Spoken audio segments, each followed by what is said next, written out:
87% मामले हैं और आवागमन जिस प्रकार से खुला हुआ है, इसको देखते हुए अतिरिक्त सतर्कता और सावधानी की आवश्यकता है। आप सबसे मेरा आग्रह होगा कि हम ये सतर्कता जरूर बरतें। जितना बेहतरीन कार्य हुआ है, थोड़ी सी असावधानी वह एक संकट भी खड़ा कर सकता है। इसलिए असावधानी, रोग से और पानी से कभी खिलवाड़ नहीं करना चाहिए और उसको हल्केपन पे भी नहीं लेना चाहिए। हमेशा सावधानी और सतर्कता ही उससे बचाव करती है। और इस सावधानी और सतर्कता के लिए आप सबका आह्वान करूंगा और आप सबसे अनुरोध करूंगा कि 60 साल से ऊपर का जो भी कार्यकर्ता है, बेझिझक सरकारी हॉस्पिटल में जाकर के वैक्सीन ले लें। दूसरा, 45 साल से ऊपर का कोई कार्यकर्ता है और किसी बीमारी से ग्रसित है, वह जाकर के फ्री में वह भी वैक्सीन ले ले। बाकी कार्यकर्ता अपना इंतजार करेंगे। वैक्सीन सबको लग रहा है, फेज वाइज सबको वैक्सीन उपलब्ध कराया जा रहा है। और आप सबसे आग्रह होगा कि फ्री में वैक्सीन, दुनिया के मार्केट में जिसकी कीमत 5,000 से लेकर 5500 है, वह वैक्सीन प्रधानमंत्री मोदी जी की अनुकंपा से फ्री में देश के अंदर लगाया जा रहा है। हर गरीब को, हर किसान को, हर नौजवान को, समाज के हर तबके को, न जाति, न क्षेत्र, न भाषा, न मत, न मजहब, सबका साथ और सबका विकास, सबका विश्वास और सबकी निरोगता को ध्यान में रख करके ये वैक्सीनेशन का कार्यक्रम चल रहा है। इसलिए भारतीय जनता पार्टी का जनप्रतिनिधि और पदाधिकारी अपने नजदीक के केंद्र में जाकर के 60 साल से ऊपर के प्रत्येक व्यक्ति को ये वैक्सीन लगाने में अगर योगदान दे देता है, तो जो कार्य सेवा ही संगठन का लॉकडाउन के दौरान आपने निभाया है, वह सेवा ही संगठन को एक नई परिणति के रूप में एक बार फिर से सामने ला सकता है। इसमें भी हमें बराबर की भूमिका का निर्वहन करना होगा। एक अपील आप सबसे मेरी थी। कोरोना के दौरान कितना बड़ा कार्य हुआ है, ये सब आपके सामने है और बेहतर परिणाम भी सबके सामने आए हैं। एक अभूतपूर्व कार्य हुआ है, लेकिन अभी बहुत कुछ करना है। जब प्रदेश कार्य समिति यहां पर बैठी हुई है, उन स्थितियों में बहुत सारे ऐसे कार्य होने हैं जिन कार्यों को लेकर के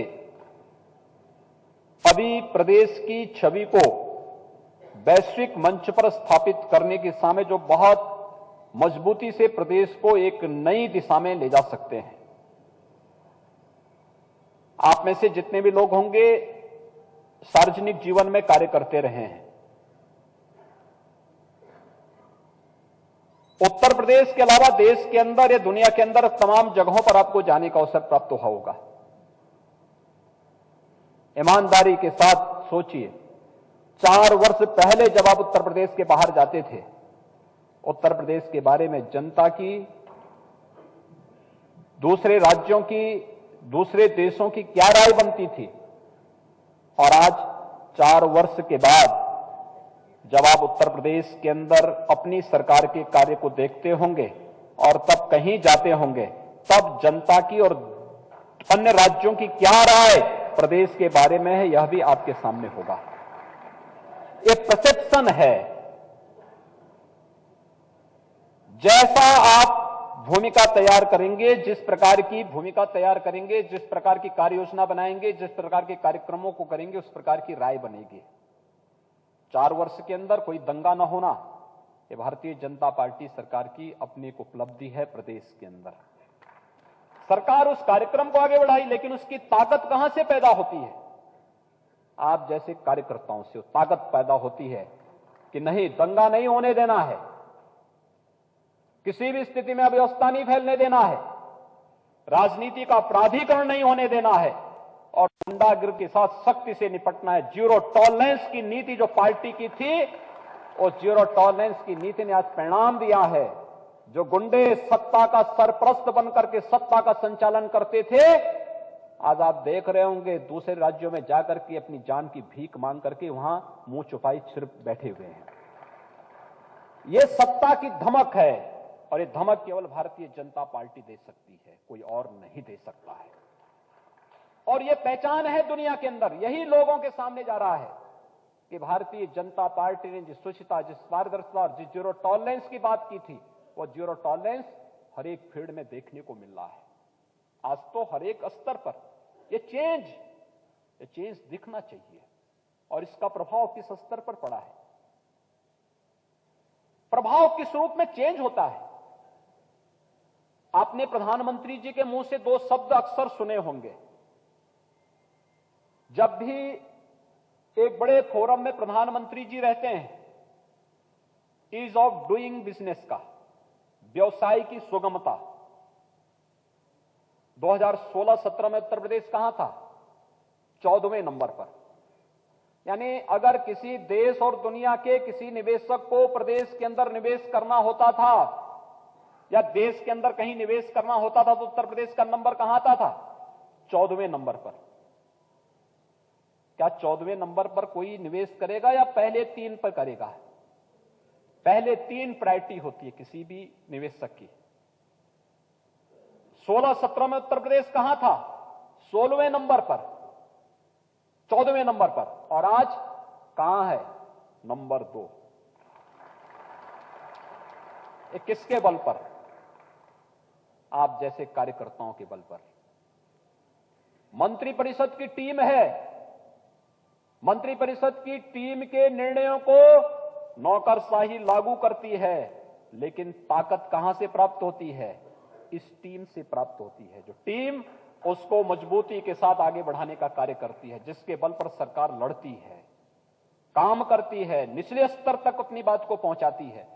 और इस व्यवसाय की सुगमता का परिणाम क्या है? 3 लाख करोड़ का निवेश निजी क्षेत्र का प्रदेश में हुआ। 35 लाख प्रदेश के युवाओं को प्रदेश के अंदर नौकरी और रोजगार मिला निजी क्षेत्र में। मैं भी सरकारी आंकड़ों की बात नहीं कर रहा हूं, ये निजी क्षेत्र की बात कर रहा हूं। अगर हम सरकार के इंफ्रास्ट्रक्चर, जो हमने expressway, highway, inter state connectivity, जिला तहसील विकास खंडों की कनेक्टिविटी, ग्रामीण क्षेत्र की कनेक्टिविटी, एयरपोर्ट्स के निर्माण, मेट्रो के निर्माण, बड़े बड़े अन्य सरकारी स्तर पर ऊर्जा के क्षेत्र में या अन्य सेक्टर में जो बड़े बड़े कार्य प्रारंभ किए, ये सभी सिंचाई से जुड़े हुए परियोजनाओं को आगे बढ़ाया है। इससे डायरेक्ट रोजगार 1.5 करोड़ नौजवानों को डायरेक्ट इसमें रोजगार प्राप्त हुआ। और अगर इसके साथ अगर हम अन्य माध्यमों से इसको देखेंगे, एक बड़े पैमाने पर जो प्रदेश के अंदर डेवलपमेंट के कार्य आगे बढ़े हैं, इसने प्रदेश की अर्थव्यवस्था को भी आगे बढ़ाया है। आंकड़े, चोरी कहां होती थी, और ये आंकड़े भारतीय जनता पार्टी के हर एक कार्यकर्ता को अपने पास रखने चाहिए कि कैसे कैसे चोरी करते थे लोग या करवाते थे। 2017 में जब हम लोग आए थे तब वैट था, प्रदेश में कितना राजस्व आता था? 49,000 करोड़। उसी वर्ष जीएसटी आया और जीएसटी लागू होने के साथ जब इस कार्यक्रम को आगे बढ़ाया गया, आज प्रदेश का राजस्व कहां जा रहा है? 1 लाख करोड़ रुपए का। दोगुने से ज्यादा हम लोग राजस्व प्राप्त कर रहे हैं। एक्साइज में प्रदेश को राजस्व कितना मिलता था? 11 से 12 हजार करोड़। आज प्रदेश का राजस्व कहां पहुंच रहा है? 35 से 36 हजार करोड़। स्टैंप एंड रजिस्ट्रेशन में 9 से 10 हजार करोड़ उस समय प्राप्त होता था, आज कितना प्राप्त हो रहा है? 23 से 25 हजार करोड़। माइनिंग में 12 से 1300 करोड़ और आज कितना प्राप्त हो रहा है? 4000 से 4400 करोड़। यानी हर एक क्षेत्र में दुगना तिगुना राजस्व आया। और राजस्व जब आया तो इंफ्रास्ट्रक्चर पे पैसा गया, लोक कल्याण के लिए पैसा गया, विकास के लिए पैसा गया। और विकास के लिए पैसा गया तो इसने रोजगार का भी सृजन किया, इसने नौकरियां भी दी, और आज प्रदेश के अंदर प्रति व्यक्ति आय को भी हम 43,000 करोड़ रुपए से बढ़ा करके 95,000 करोड़ रुपए तक पहुंचाने में सफलता प्राप्त हुई।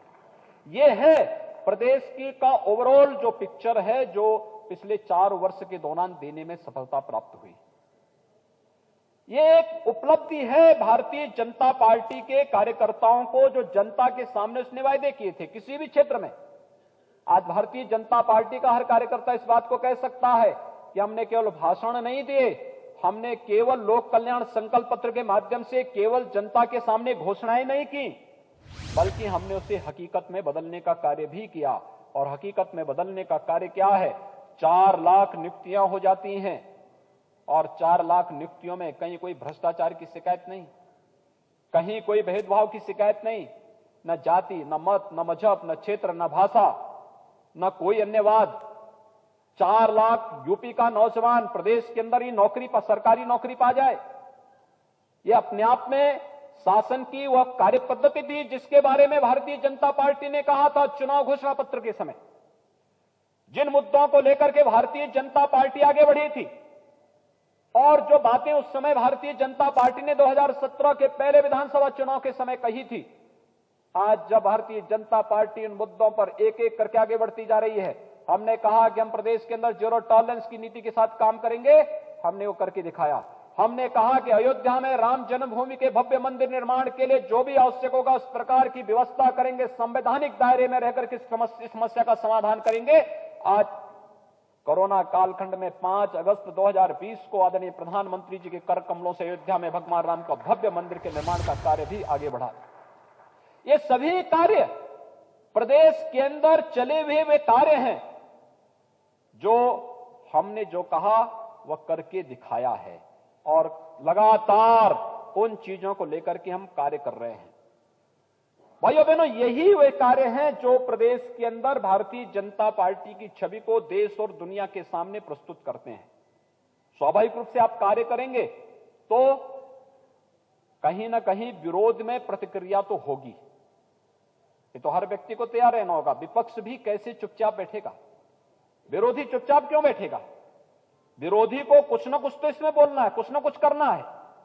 और वह भी इसी प्रकार से उसने अलग अलग समय में अलग अलग तरीके अपनाए। पहले तो उसने कहा कि साहब फेक इनकाउंटर हो रहे हैं, फिर जब उसको लगा कि इसमें अब कुछ नहीं होने वाला, उनकी दाल नहीं गलने वाली है, तो फिर उन्होंने तमाम अन्य प्रकार के आरोप लगाए। फिर उन्होंने कैसे कैसी गुमराह करने वाली स्थिति, अंततः अन्नदाता किसानों के कंधों में बंदूक रख करके साधने का कार्य प्रारंभ किया। स्थिति क्या थी? स्थिति क्या है? भाइयों बहनों, 2017 के पहले प्रदेश में प्रोक्योरमेंट की कोई पॉलिसी नहीं थी।